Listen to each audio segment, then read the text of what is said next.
What's the next thing I can do? Take action, keep adjusting, keep moving forward. And maybe where you'll end up is completely different to what you thought. And that doesn't matter. But you can always check in again. What is it that you want? What is it that will fulfill you? What are the experiences I want? And then take action and let go of the result. Let go of the expectation of what has to happen or how it has to happen. And then accept what comes and engage with this right now. Because this is the truth. This is all there is right now. It's always right now.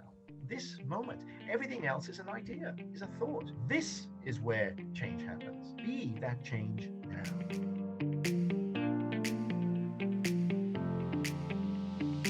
Welcome back to my show. I'm so happy and grateful that you are back here and listen, learn, and grow. Today, I have a guest. His name is Robin Doenicke. He is the founder of CEO of Zensho Agency, a multinational corporation and one of Japan's most highly awarded and innovative recruitment firms.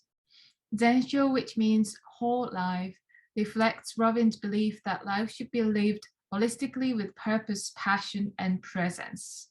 He recognizes that connections can change lives, and his mission is to fulfill his why by helping others fulfill theirs.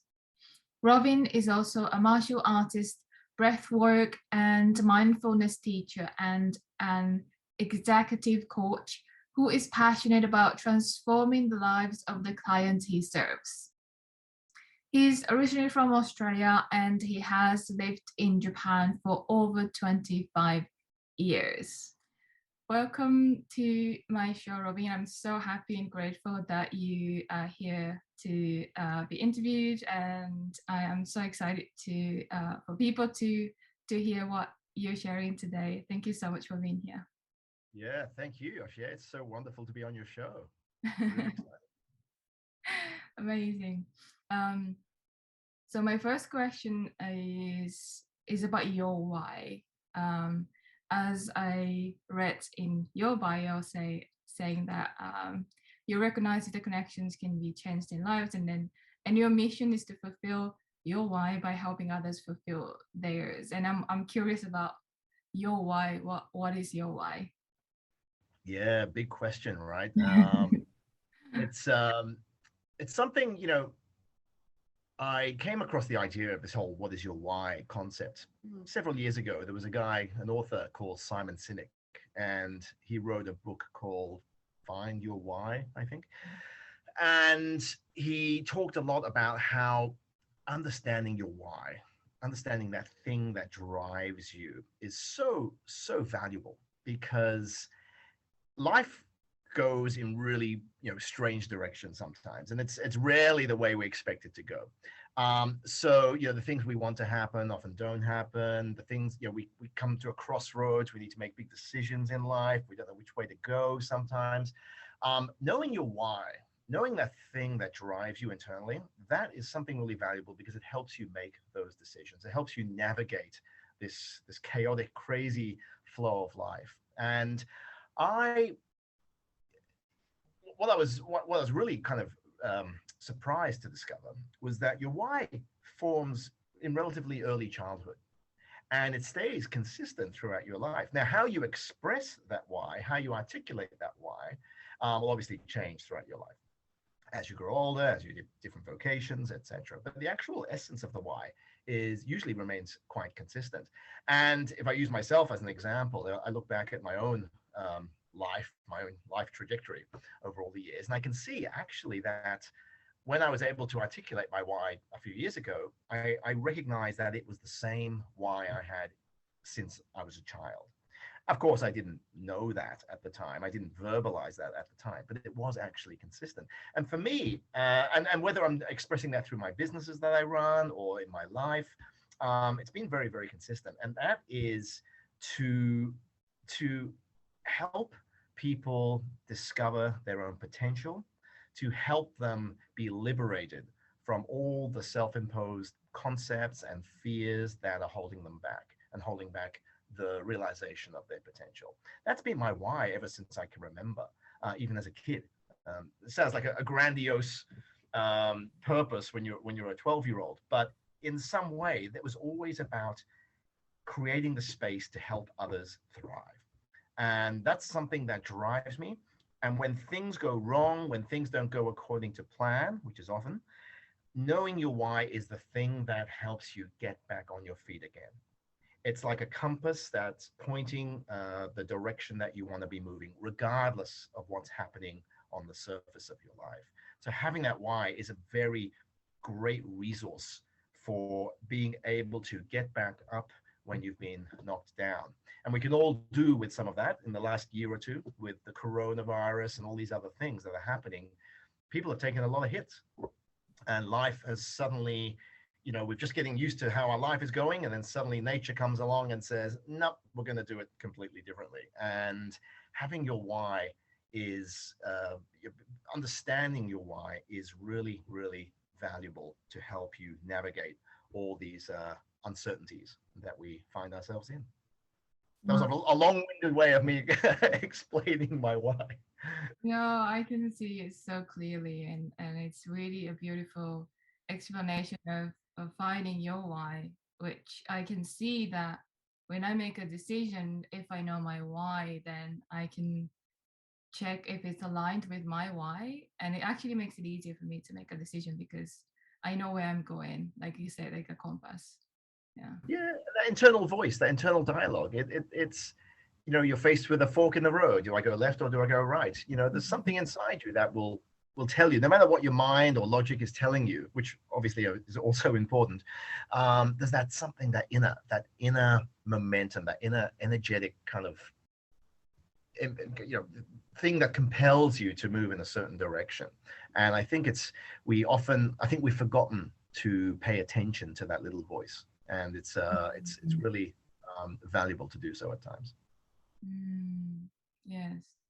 I'm curious how you like you said, your why is always consistent, like since you were a kid, and I'm curious how you found out your why, and is there any like specific event that you remember when you were a kid, like, oh yeah, I was going for this why I did this. I can tell you with 100% confidence that I had no idea what my why was when I was a kid. Looking back, I can see it was the same. But at the time, no kids thinking about what their why is in life or what their purpose is in life, right? But looking back, it's very clear that decisions I made, things I wanted to do, things I wanted to be when I grew up, all revolved around the idea of helping others. Now, everyone wants to help others and be in service to others to some degree, I'm sure. But that was a really driving force for me. It was to create something that would liberate people and liberate them from their stories, from their fears, from the situations, the circumstances they find themselves in. And that's a big word, liberation. That can mean many things to many people. But for me, it means to help people wake up to the realization that they are so much more powerful than they take themselves to be, that they have so much potential residing within them. And what stops that potential, or what inhibits that potential from emerging, are so many stories, the narrative through which we view ourselves and others and our life and communities in general. These narratives are very, very influential and very powerful, and they're a natural part of our human story. We from the day we are born, we are conditioned through the stories of our families, our societies, our cultures, the times that we find ourselves in. All of this is a cultural conditioning, and that helps form our view of ourselves and how we fit into this universe. And that can be a great thing. It can be an exciting thing. And if it's the story that moves you forward, then that's a wonderful thing. But so often it's one that holds us back. And so it's really it's really exciting to help guide people to see that story. It's not about throwing away your story. We need our stories. Stories are wonderful. It's how we relate with each other and how we connect. But it's interesting to see the story, to see it for what it is, and then to maybe create space for aspects of that story that no longer serve you, to let go of aspects of the story that aren't serving you going forward, to bring new aspects to the story, to bring new perspectives to it. All of these are very powerful things, and that's something I really enjoy doing. Mm. Yeah, thank you so much for sharing that. And I think there are some people who don't know their why, but as they're listening to you, okay, I need to find out my why, and that gives me the sense of direction in my life. Like I would love to, but I have no idea my why is. What would you say to these people? Yeah, and again, there are. I certainly don't have all the answers, and there are some good books out there. And you could start with Simon Sinek's "Find Your Why." He gives a nice breakdown and kind of what does this actually mean in the overall scheme of things. But look, I think in general, the first thing I would say is don't stress about it, because the problem with so many of these self-help, teachings and books and so on is people go to them as a resource for relief from stress and anxiety, and often all it does is it exacerbates it. It creates even greater levels of stress, because people think, I'm supposed to know my why, and I don't know what my why is, and when am I going to find it? Oh my God, what is it? What am I doing? Blah blah blah. So the first thing I would say is take a step back, relax, breathe. Okay. And when we do that, we become a bit more present. And when we're present, we're able to respond to the situations that arise in our life a lot more effortlessly, a lot more spontaneously, and a lot more naturally. And when we're present, we're able to respond and engage with life um, from a position that is not so influenced by story and by the narrative through which we see ourselves. When we're present, our mind is clear, and we can then simply respond to things without any agenda or without fear or what might happen, what could happen, all of these types of things. We just respond to life. And it's a lot more spontaneous, a lot more responsive, a lot more enjoyable, a lot richer, because it doesn't have all that baggage associated with it. And when we do that, when we become present, we're able to then recognize the things that are driving us, the inspiration that comes. When we get rid of all the fears and all the aspiration and ambition, all these types of things, all these thoughts, all these ideas, it allows creativity and inspiration to really come to the front. And it's through that that we get to see what it is that's actually driving us. What's the thing we want to do when we're not worried about the future? What's the thing that really drives us? What's the thing we would love more than anything right now? What's that inner calling that seems to be driving us forward? Forgetting all yes, we all have a million roles and responsibilities that we have to take care of.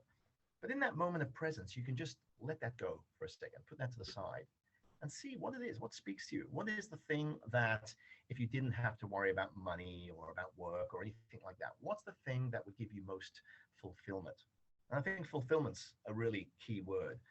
I think we are happy when we get what we want, right? And we're not happy when we don't get what we want.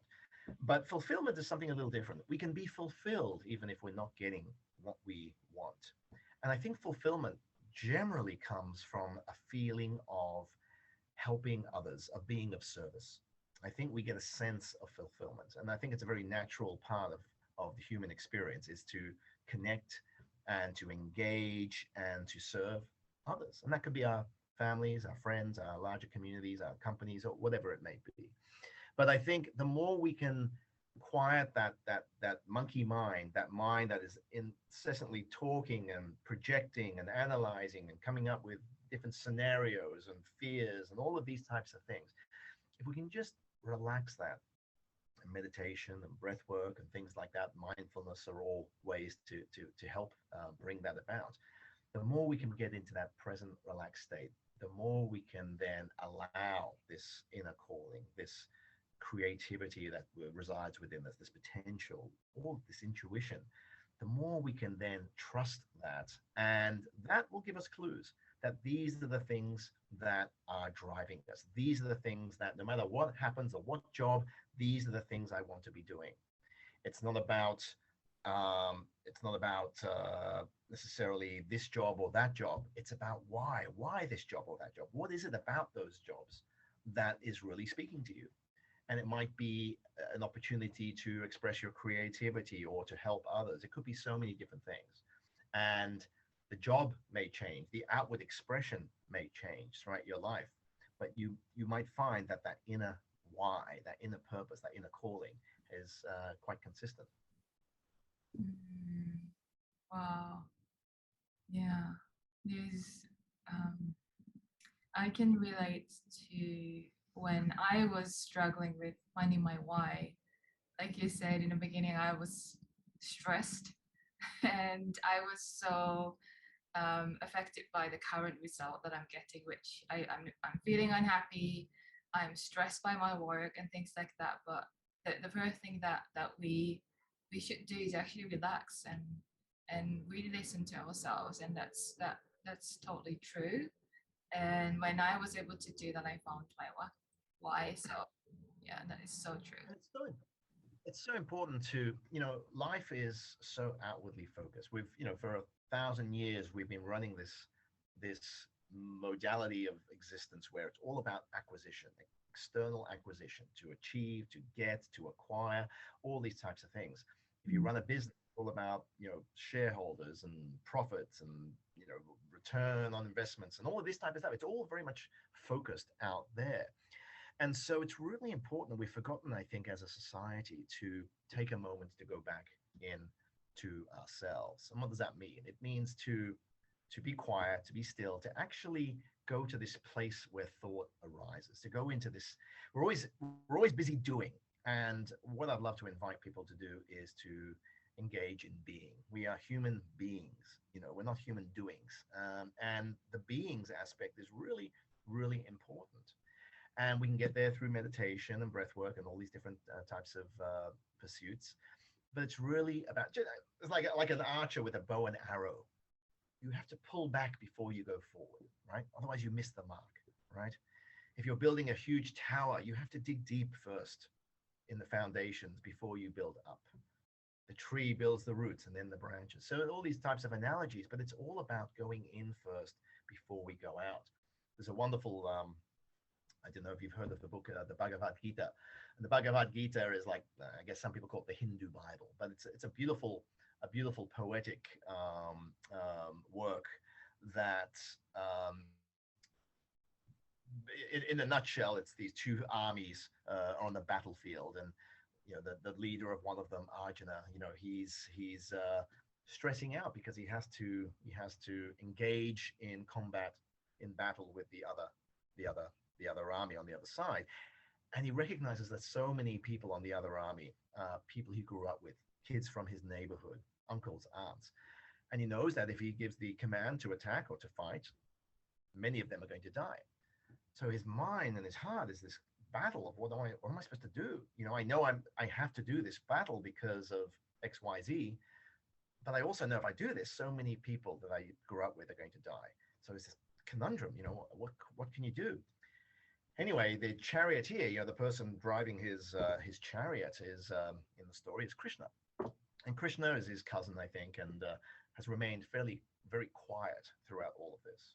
And finally, Arjuna says to his cousin Krishna, what should I do? I'm torn. It's a big decision.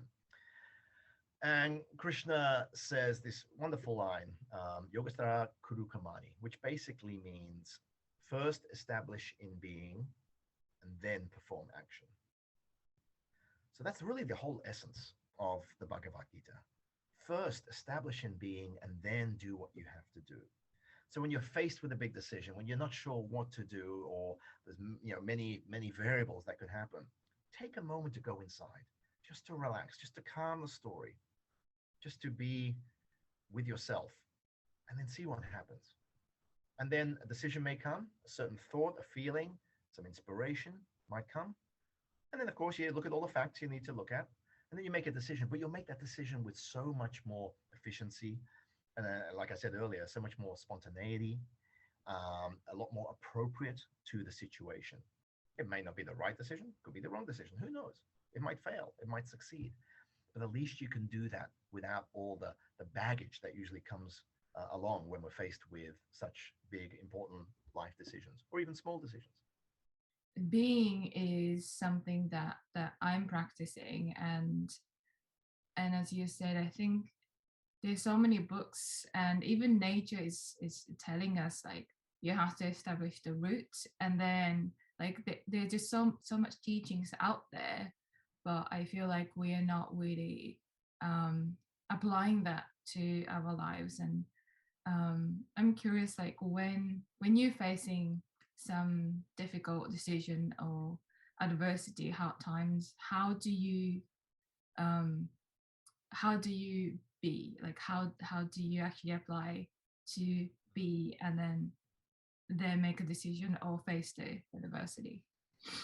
So something, and we all struggle with this as humans, and no one's perfect. I'm certainly not. And I'll have stressful days, and I'll get fear will overwhelm me sometimes, and all the types of things that we all experience. But something I found that's really helpful is when these adverse situations are occurring, or we're concerned about what might happen. Could be a loved one that's sick, could be a big decision, maybe you're getting fired from your work, or all these different things could be happening, or you're losing money, your business is losing money, and you don't know if you can pay your staff, or something like that. It could be, these are terribly stressful situations, and there's a lot of uncertainty tied to that. And I think what's been really helpful for me is if I engage in those thoughts, then that's going to take me down a rabbit hole, and it will be this descent into anxiety and suffering.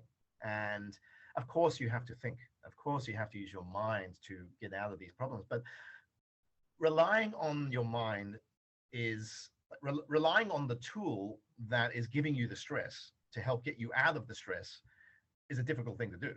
Your mind is the thing that is telling you all these scenarios. And so relying on your mind to think your way out of the problem is probably going to be quite difficult. It's like trying to lift yourself off the ground.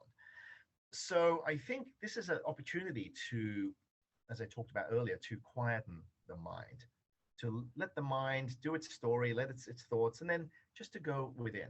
And meditation, breath work is a great way to bring you back to your body, to focus on your breath, to focus. It could be a mantra meditation, could be all these different types of meditation, mindfulness training, but it's all about quieting the mind. Thoughts will still come, but you don't latch onto them. You don't have to own them. They come, they go. And here's something that really helped me a lot is you don't have to believe your thoughts. Your thoughts are energy. Your thoughts will appear, and you have no control over the very next thought that's going to appear in your mind. You have no idea.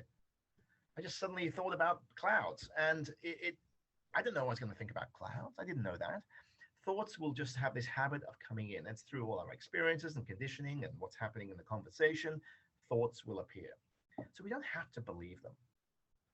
We can recognize them. They come and they go, just like light clouds passing in the sky. We don't have to grab them, all right? And the more we can just let the thoughts come and go and return to ourselves, whether it's our breath or a mantra or anything like that, just return to ourselves, the more we realize that the story is what's giving us stress. The thoughts are what's giving us stress. I might have I had a situation maybe 15 years ago. My business it was a tough year, and things were going down, and we ended up, I saw the money in the bank, and I looked at my staff and knew how much the salaries were every month, and I set them down. I said, guys, we have about 3 months worth left of cash. And in about 3 months, we're going to be bankrupt, which means we won't be able to pay your salaries, won't be able to rent this office any further, and effectively we'll be all out of business. Now, I could have just dwelled on that and thought about that, and I did, and it was a very stressful, anxious time, not just for me, but I knew I was responsible for the lives and the families of the people that worked with me, and that was a very stressful thing. So I didn't want to pretend it wasn't happening, but I also knew that focusing on what could happen, what might happen, what probably will happen, wasn't going to help at all. And so I tried to, do what I'm talking about, which was, okay, let's get that story. That story is giving. Right now, the situation is we're still here in the office, for example. That's what was happening. So all this thought about what's going to happen in 3 months was just an idea. That could be an idea that's going to happen, but it's just an idea. Right now, in this moment, it was just an idea that could happen. It was in the future. Oh, I remember this time another company went bankrupt in a similar situation. Again, another thought, another idea that was in the past. So our thoughts, our mind is always taking us into the past or the future. And attached to that is a lot of fear and a lot of worry, anxiety, stress, tension, and fatigue will result. So the window, the gateway, the doorway out is this moment, the present moment, being present. And when you're present, then you're able to respond to the situation as it is, not as you think it's going to be, as it might turn out, as it is. And in that moment, we were able to rally together to come up with ideas and how we could extend, like people took a less, reduced salary for a few months, and how we could do this and how we could do that, and acting as if we were going to get through this, just dealing with. Of course, we were prepared for what could go wrong. We have to do that as a business, but we weren't dwelling on that. And the attitude, the tone, the atmosphere and the environment changed dramatically. And lo and behold, we made some really big successes that came in. I have my bank book at the time showed it was like 17 yen, so about 17 cents in the company bank book. And then the very next day, there was over $500,000. And it was because of this one big deal that came through, literally like the day it was needed. And then other deals started happening, and then we started growing, and then we grew from, at the time we had like 4 or 5 people. Now we have over 30 people, and we have an office in London now as well. And so things came from that because we didn't allow ourselves to focus on what could go wrong. It's being it's understanding what is true. What is true in this moment? Oh, the company's falling apart. Is that true? Well, it could. Okay, in this moment, is that true? No, it's not. Okay, so it's not true in this moment. Now, yes, it could happen. It could always happen. So what can we do in this moment? So what is true and what can I do about it? These are two really powerful questions. What is true in this moment and what can I do about it? What can I influence? And if it's not true, or if it's true, but you can't influence anything, then let it go. Let it go. We're so worried about the corona situation and this situation, and we've got wars happening now and terrible things happening in the world. And even when in those situations, of course, my heart goes out to people in these war-torn areas, and count your blessings, how lucky the rest of us are. But there's some point where if I just think about that, I'll end up being depressed because there's so many terrible things happening in the world. So what can I do about it? And if there's something I can do, great, maybe I'll do something. If there's nothing I can do, just thinking about it is not going to serve them. It's not going to serve me whatsoever. So I try to think, what can I influence in this moment? What can I do about it? How does this affect me or those in my care? And then move from there, move forward from there. I think that's really important. We get so caught up in the narratives that we hear from the media and from our friends and everywhere around us, and it starts to shape our view of the world, and then our fears that develop from there, and anxiety and stress, and it can be really debilitating. And I think we just have to, again, not believe all the thoughts that are appearing in our mind, and understand what it is we want. What do we feel we can influence? What do we deserve? Life has this weird, mysterious way of not necessarily giving us what we want, but bringing to us what we believe we deserve. And I think that's an important distinction. You don't necessarily get what you want in life, but it's likely that you'll get what you believe you deserve. Not what you deserve, but what you believe you deserve. And many of us are running this narrative where we're not worthy. We're not good enough. We don't deserve that. We don't deserve love. We don't deserve success. We don't deserve this. We don't deserve that. We're not good enough. And then we find proof of that. We find evidence why we're not good enough. We tell ourselves these stories. And these form very naturally over our childhood. Maybe it's I remember my mum, when as a small kid, 4 or 5 or something, in the supermarket with my mom, and we'd meet one of her friends in the supermarket, and the friend might say, oh, he's a cute little boy or something. And then my mom, I remember she'd always say, oh, he's shy. And she meant it very lovingly. But when you hear that enough, you start to believe it. I'm shy.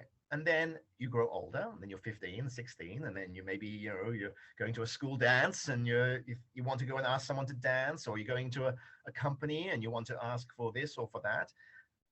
These little things that you started to believe when you were a child can continue with you into your adulthood. And they start affecting your relationships as a grown up, as an adult, and your professional relationships and and so these innocent remarks, this conditioning that's happening really does impact and influence everything in our lives, how we see ourselves, how we engage with life.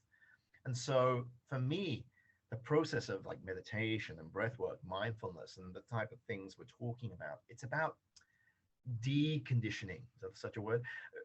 Peeling the onion, getting back to the natural state before all of this conditioning took its effect. And we can do that through being present, because it's when we're present, that conditioning, that narrative, all that stuff, for a moment at least, falls away.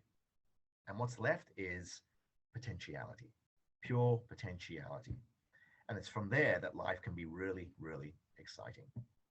Mm.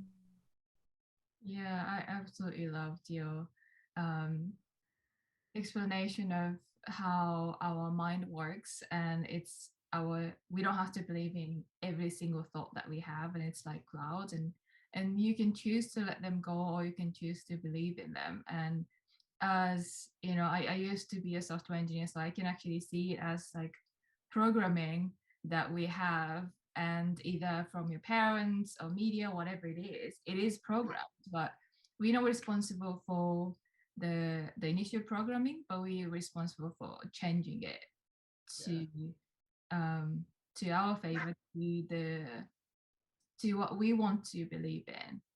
You know, if you don't want to believe that you're shy, you want to change it, then you don't have to. And that's really um yeah, that's liberating, because we have the power to actually change it.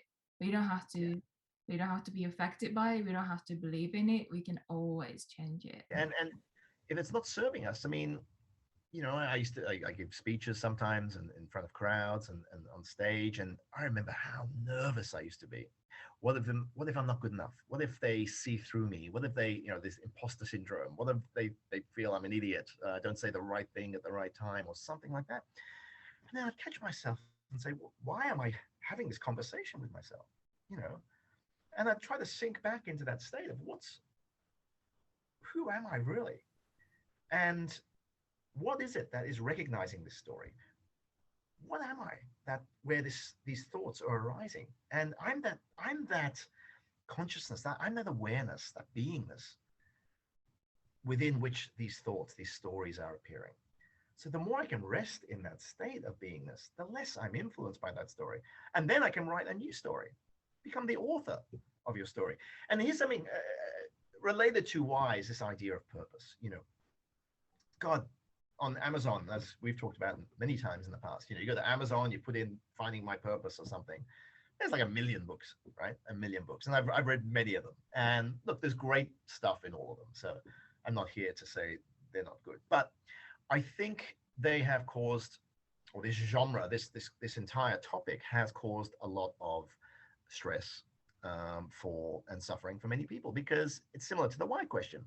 People want to know what is their purpose in life. They want meaning and purpose, and they're searching for it everywhere. And unfortunately, the message seems to be that when you do what you love, when you find what you love, that's your purpose. But as we all know, experience tells us that, yeah, when we find what we love, we think this is our calling in life, until it's not, until we get the bad boss, or until we're bored with that, or until suddenly something else catches our attention. So then what we thought was our purpose, suddenly now, oh, it's not that, it must be this. Now it's this one. Oh, I found my purpose in life. And then, oh, no, actually that was wrong. Now it's this. So purpose can't be linked to what makes us happy, because that's always fleeting. It's always changing, right? This relationship, oh, it's my soulmate. We're two peas in the pod. We're the yin and yang, the yin yo, we're, and then until we break up. Oh, yeah, that wasn't that one. It's this one, right? So I'm not saying there's anything wrong with those feelings, but I'm saying when we tie our sense of purpose to things external to ourselves, a job, a relationship, this, that, then we inevitably are tying our this certainty, this stability that we crave, it's never going to happen because we're tying it to things external to ourselves, to the outside world, which is in a continual state of flux, a continual state of change. So we're looking for stability and non-change in a changing world. And it's just not going to happen. It ain't going to happen. That's why we can go back. The only place we can find that stillness is in that state of being. It's in that unchanging, stable state that we can actually find the rest, the stability, the non-change that we all desire. So on that level, we want that. And then we can enjoy the changing world and all its colors and all its chaos and the ups and downs. It's like the wave in the ocean. The wave is life, and that will always be there, always changing. But you can be that calm, the surf. Oh, sorry, below the surface, right on the ocean floor. It's that stillness, that depth upon which everything else is built. And so I think when it comes to purpose and what is my purpose in life, well, logic tells me and experience tells me that your purpose in life is to be exactly where you are in the circumstances that you're in, with the people that are around you, with the decisions that have led you there, to be exactly where you are right here and right now. That is your purpose in life, to be where you are right now. And to argue with that is insane. Because reality is a wonderful teacher, and when you argue with her, you'll lose every single time. Because it is what it is. Everything that's ever happened, every decision your parents made and their parents made and their parents made, every decision you made, all the thoughts you've had, everything has led to this moment right now where you and I can speak to each other. If anything back there had changed, had been different, this moment would be different, obviously. So to think that your purpose should have been something different to what it was is just a recipe for suffering. We're saying, this is reality, but I wish it had been different. Well, that's insanity. That's suffering. Why not embrace that everything that has happened because the way it did to bring about this moment? It doesn't mean it has to be everything's happened to lead to a bright future. It's not always about trying to impose a happy ending on the end of these things. Maybe we're in a terrible situation, maybe a terrible relationship or bad life circumstances. And I would again say your purpose in your life has been to bring you to this point, and it's a terrible situation. But when we can accept that, when we can accept reality as it is, like I said earlier, when we don't argue with reality, when we give up expectations for how it should be and actually surrender to how it is, that allows us again to drop all that anxiety and stress and striving to change what is, and then to actually respond to reality, to respond to life with so much more clarity. And when we have clarity, we're so much more responsive rather than reactive from our stories, from our fears. And then who knows? When we can drop the story, when we can be responsive rather than reactive, when we can actually engage with life as it is, not as we wish it to be, then through that appropriate action and clarity, we can probably have much more influence to change things and move ourselves forward, move ourselves along our why. But always understanding that what will come, will come. Que sera, sera. Whatever will be, will be. So let it be. As the Beatles said, let it be. Such beautiful, powerful words. Let it be. And that doesn't mean put up with a shitty situation. It doesn't mean putting up with pain. It doesn't mean putting up with things that make you sad or unhappy and just let it be. No, let it be means accept it for what it is. Understand that it is what it is. The pain is what it is. The bad relationship is what it is. Now, with that acceptance comes clarity. Then you can respond rather than react. Change the relationship. Try to look for a new job. Deal with the pain, whatever it may be. But you're going to handle that so much more effectively from a position of clarity and responsiveness rather than reactive fear, tension, stress, and fatigue. Yeah, that's so true. Question was anymore. Here's another thing too. There's a lot of talk about getting what we want and law of attraction and things like that. And we've spoken about this before, and I know this is a very popular topic. And there's definitely value in being clear on what you want. And like I said, when you meditate or you go in and you know, the mind quietens and we step outside of the story a little bit, then inspiration can come through. And we can then have more clarity about what it is we truly desire. What is our why? What do we want? What will give us the most fulfillment, most joy, the most love, right?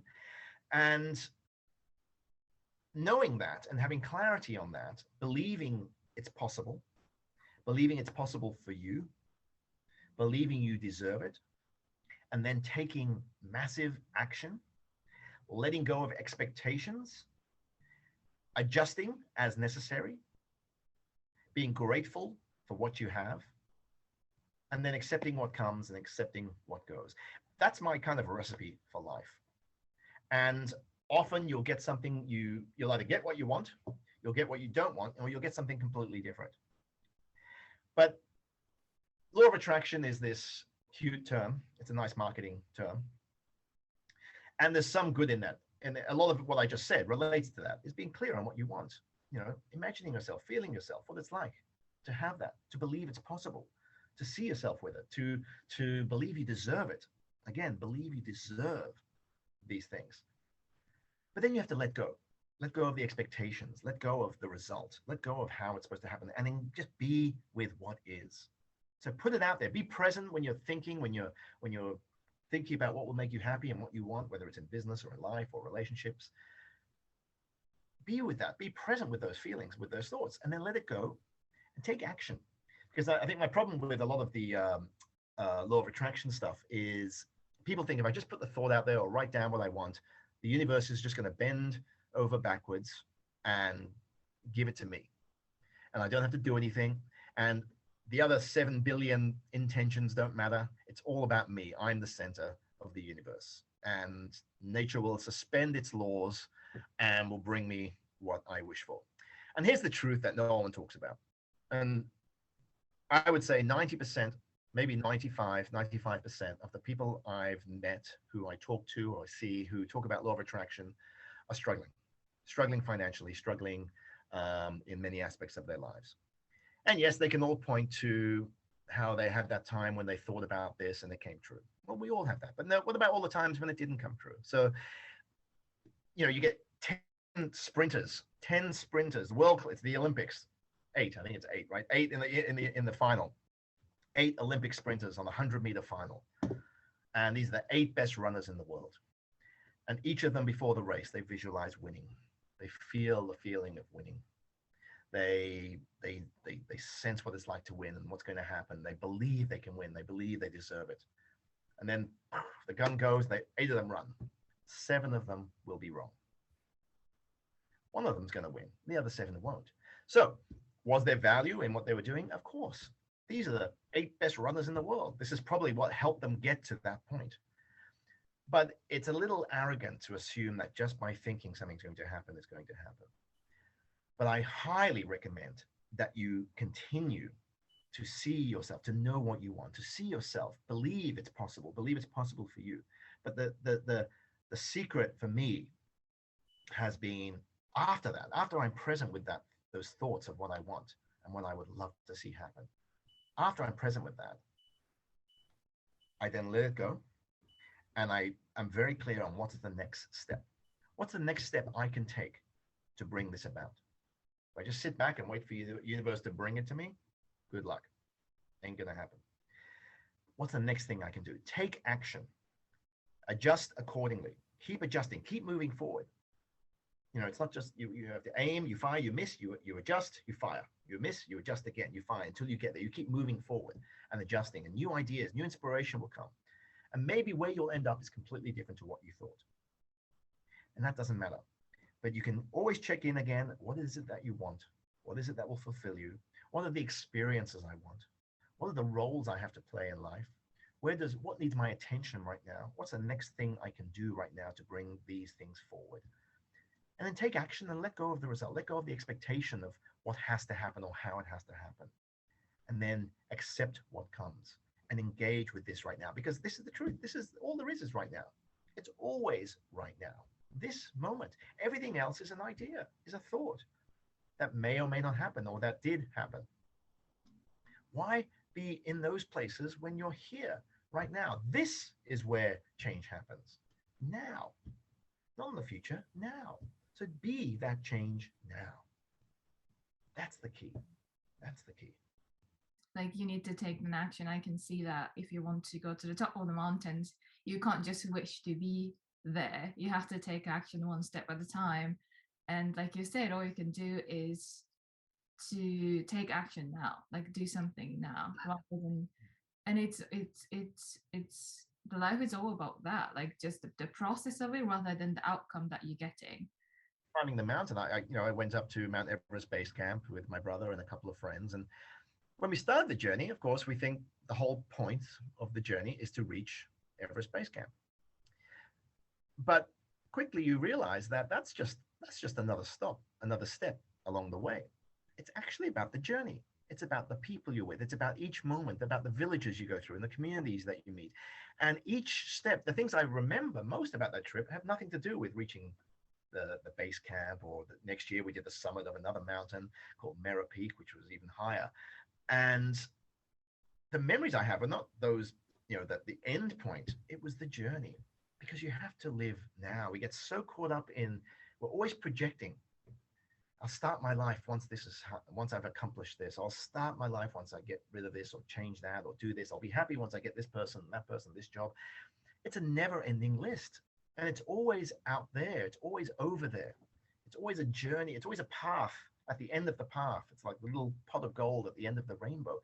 But it takes us away from where we are. Every path, when you think about it, the idea of a path is to take you somewhere. There's nothing wrong with paths. But most of us, we are escaping from this moment. And the illusion of the path is that it's going to lead to our happiness. But we'll never get there. That path will always evade us. It's like a dog chasing its tail. Or it's like the fish swimming around looking for the water. And there'll be many teachers and gurus who will tell us how to find that water. But what I'm saying is, if you're the fish, just stop for a moment and realize you're surrounded by it. It's here, right now. What you've been searching for, you've never lost. It's always been here. And if we can just take a moment to recognize that, you're always here. You're always enough. Everything is actually complete. And you're perfect as you are. And this isn't just some coachy, cute thing to say to make people happy. It's actually true. Who you are. It's not just your story. Yeah, and the story might be this or that, or broken, or stressed, not happy or happy. Maybe you're really rich in your story and successful and happy. Great. But who are you? The real question is, who are you before your story? Who are you without your story? What are you? And that's the question that so many sages and gurus and spiritual types and philosophers have debated and put forward for many, many thousands of years. And you can get glimpses of that. You can wake up to that reality, to the truth of who you are. And it's not about the story. It really isn't. The story is to be lived and enjoyed. And if it's not a good one, try to fix it and change it and make it as happy a one as possible, of course. But it's not about the story. It's not about the story. And when you realize that, when you get a glimpse of that, and we all have those moments where there's an absence, where you and your story disappear. And what's left? Life as it is, without the stress, without the story. And it's much more responsive. Athletes call it the flow. When you're in the flow or the zone, there's an absence of self. There's an absence of me and my story. There's just what is. And it's beautiful. There's no stress in that moment. There's no fear in that moment. Imagine we could tap into that at will. Imagine we could find how to get to that place. How much richer would our experience of life be? How much richer would our relationships be? How much more enjoyable would our life be, regardless of our circumstances? I got goosebumps thinking, Tony had that, when we talk about this. And we all experience this. This isn't some, I hope I'm good enough to get this one day. We all have this. If we just recognize it, we just see it, just be here in this moment. That's enough. Maybe in one instant, it can be enough for you to see that. And it's not about going to a cave in India, although I love doing those things, or the Amazon jungle and drinking psychedelics and all of that. I love doing those things. They're great, but it's not about that. You don't need to go. You don't need to go somewhere to be where you are. To find out the truth of who you are, it can't be somewhere other than where you are. It can't be over there. Although you can go over there, enjoy that. But drop the expectation that what I seek, what I need, what I want is over there, because it's here right now. And if you do that, you can enjoy the journey, enjoy the experiences, new experiences and journeys and travels and so on. You can enjoy all that, reading this course, that course, improving your story, enjoy all those things. But realize the truth of who you are is so, so much more than the story you tell yourself or that others tell you. I have I have so many questions that came up, but I think where can people start with either like letting go of their stories or rewriting their stories that don't serve them anymore? Yeah, I think write down the things that are giving you stress. Write down the points that are creating anxiety for you, because they're the ones, the stories that give us joy. We don't need to question those, right? You know, oh, my children love me, they think I'm a great dad. Oh, is that true? I should question that. That's not the story that's giving me stress. That's giving me a lot of joy and happiness. So we can let that one go. That's nice. That's a nice story I'd like to keep. But the stories that are giving me stress, and they're usually, I'm not good enough, I'm not worthy enough, I'm not the kind of person that succeeds. That's for others, not for me. I don't know what I want to do in life. All these types of stories. I'm not sure this is the right relationship. I don't know if I'll ever find true love. I'm shy. I'm not this. I'm not that. All those stories. Write them down. Just write them down and ask yourself if they're true. And you might say, yes, it's true. Try and turn it around. Find evidence where it's not true. Find examples in your story, in your life, where that hasn't been true. And then think, okay, so it's not this truth, this universal truth. It's been true at times, but it's also been untrue at times. So it's just an idea. It's just a thought. Look at the things that have been giving you stress, and then see how these narratives have formed. Where did this come from? Maybe it was something in childhood. Maybe it was something in a relationship or an experience that you had that formed this belief. You know, if we have a bad experience in life, then that's going to create obviously a fear about similar experiences in the future, right?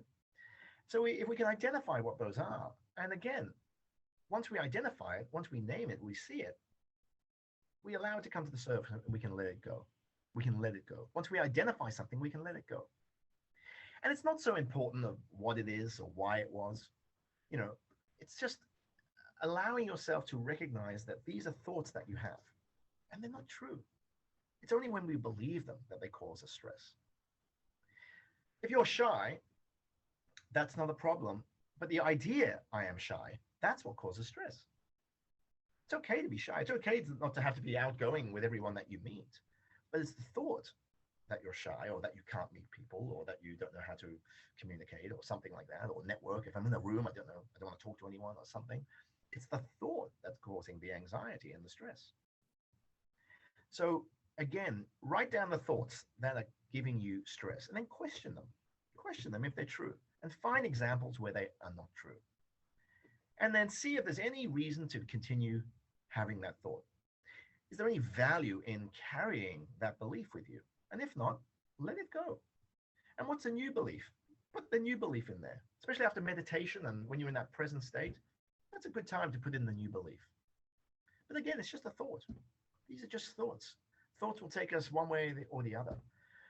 So just, I would say, again, to answer your question, just to write down some of the key, there's probably 4 or 5 core beliefs that are holding you back.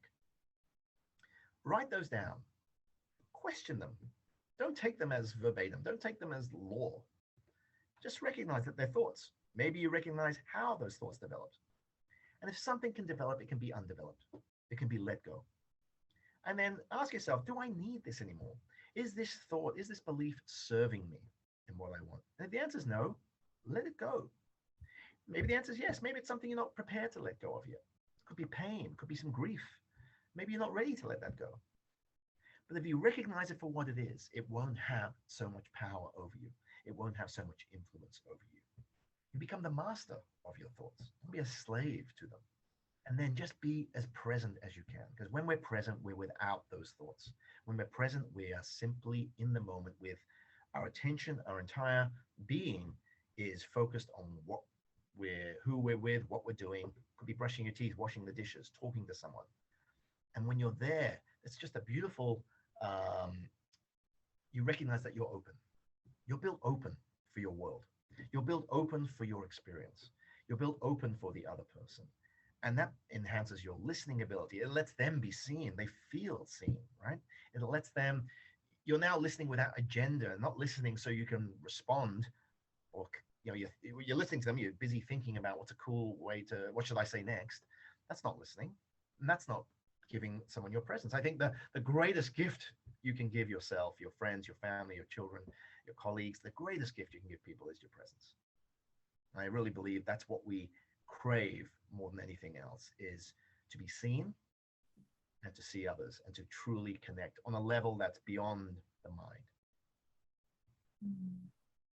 Yeah, thank you so much for explaining that. And yeah, I'm We'll have to do another session. We've probably got too much to talk about. yes, absolutely. And I'm absolutely doing that myself, writing down beliefs that don't serve me anymore. And I think by writing down, that's already so powerful to us, because when we're not really aware, or when even we're aware that we have these beliefs that don't serve us in our head, we can't really see it objectively because it's in our head. But by writing down, it's actually kind of like separate from Correct. who we really are. And we can now choose to let them go or keep them. And that's really, really powerful. And that's a great point, Yoshie. You said that very well. And that is by separating ourselves from the thought. It's not our thought. It's not me. It's a thought on a piece of paper, which I can choose to believe or not believe. And when I choose to believe it, it has control over me, and it causes me stress and anxiety and fatigue. And so I think it's a combination of doing that work. Plus, maybe next time, let's talk about breath work and meditation. And I think that can bring you to a state. And meditation doesn't have to be a spiritual thing. It doesn't have to be this long thing. You have to sit there in some awkward posture with your legs twisted and arms twisted. It can be done simply by sitting on your chair in your bed. And it doesn't have to take long, and it has to be effortless. And my experience is that in a particular method of meditation that I teach, it's something that's effortless, easy, and it's so powerful, so effective. And maybe we can talk about that some other time, and how to actually ways you can learn that and bring that into your own life. Because I think that all of that is about going back to a state of being, and that's where we get to realize that, to some degree, we are the author of our story. And until we realize that, we allow other people to write our stories for us. And other people tell us who we are as characters in our own story.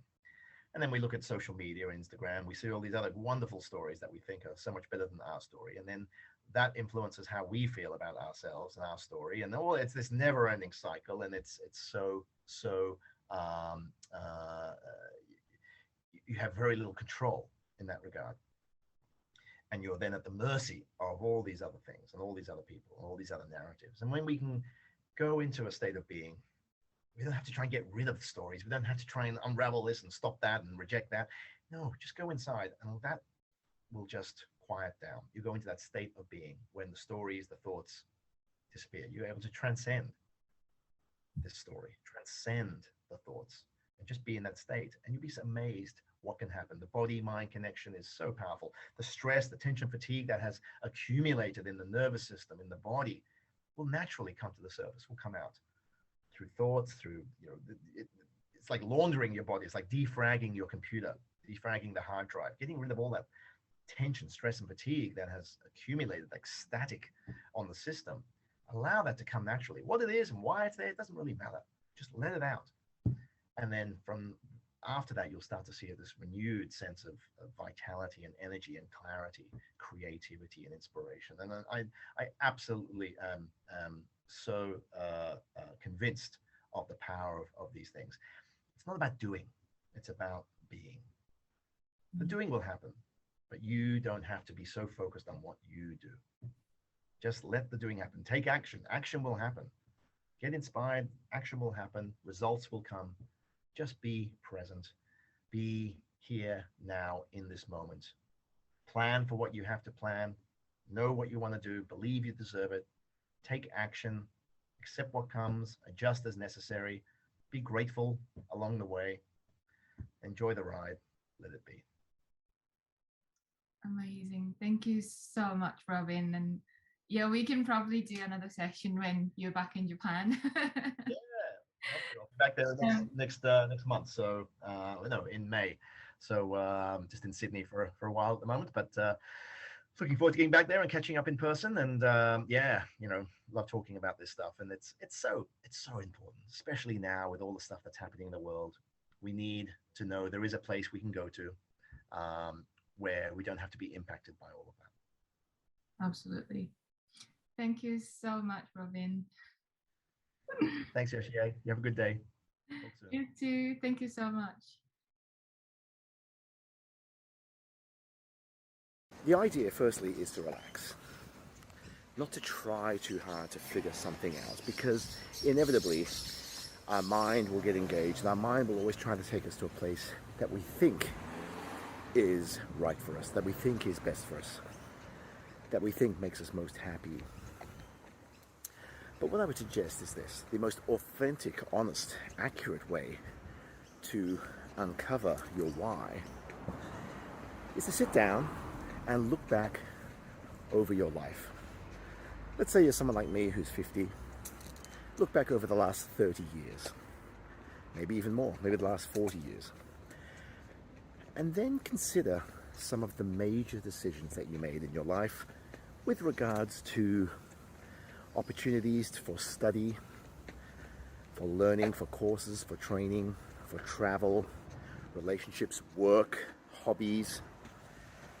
Think about what decisions came up. What was inside you compelling you to move in a certain direction? Why were you choosing that job? Why were you choosing that hobby? Why that sport? Why that relationship? Why that location? Why that person? Why that teacher? Why that school? And sometimes it was an economic decision. We didn't have a choice. It's not what we wanted to do. Even in such a case, what was the thing you wished you could have done? And then you might, after you've reflected over your life and some of those decisions, you might start to see a certain pattern emerge. That you were always being drawn towards a certain profession or a certain type of expression of your creativity or your skills. And that, if you look at that holistically in its entirety, you might then see, wow, this is actually the thing that has been driving me my whole life, and I didn't even know it. I wasn't even aware of it. So that is a very effective way to uncovering and discovering the why. So, just an idea.